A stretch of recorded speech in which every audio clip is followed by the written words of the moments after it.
Keling, tasavvur qilamiz. Kamera sekinasida avtomobil kapoti bo'ylab harakatlanadi. Yorug'lik uning chiziqlarida o'ynaydi va biz sizlarni 2026 yilgi yangilangan Chevrolet Gentra bilan tanishtirishni boshlaymiz. Bu model har doim hamyonbop narx, ishonchlilik va kundalik foydalanishga mosligi bilan mashhur bo'ldi.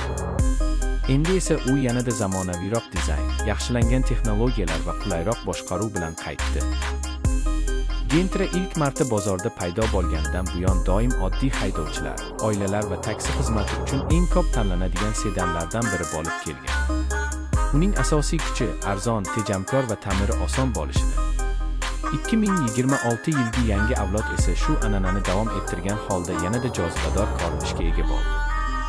Tashqi ko'rinish ancha o'zgargan. Old qismi agressivroq, faralar chozilgan shaklga ega bo'lib, LED elementlari bilan jihozlangan. Radiator panjarasi kengaygan va avtomobilga ishonchli qiyofa beradi. Yon tomondagi silliq chiziqlar avtomobilni aerodinamik jihatdan toza va zamonaviy ko'rsatadi. Orqa chiroqlar esa butun kuzovning keng ko'rinishiga xizmat qiladi. Hamyonbop segmentdagi avtomobil bo'lishiga qaramay, 2026 Gentra ko'rinish jihatidan ancha qimmat modellar bilan raqobat qila oladi. Bozordagi o'xshash raqiblar bilan taqqoslaganda, masalan, Hyundai Accent, Kia Pegas yoki Toyota Yaris sedan. Yangi Gentra juda muhim ustunliklarga ega. Eng birinchi farqi keng salon, oddiy va ishonchli motor, arzon xizmat ko'rsatish xarajatlari va o'zini oqlagan texnik platforma.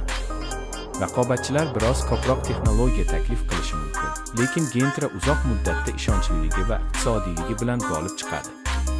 Salonga kirganingizda birinchi seziladigan narsa yangilangan panel. Endi markaziy displey kattaroq, boshqaruv tugmalari qulayroq joylashtirilgan va material sifati oshgan. Albatta, bu premium daraja emas, lekin kundalik hayot uchun yetarlicha qulay va mustahkam. Old va orqa qatorda o'tirganlar uchun joy yetarli, bu esa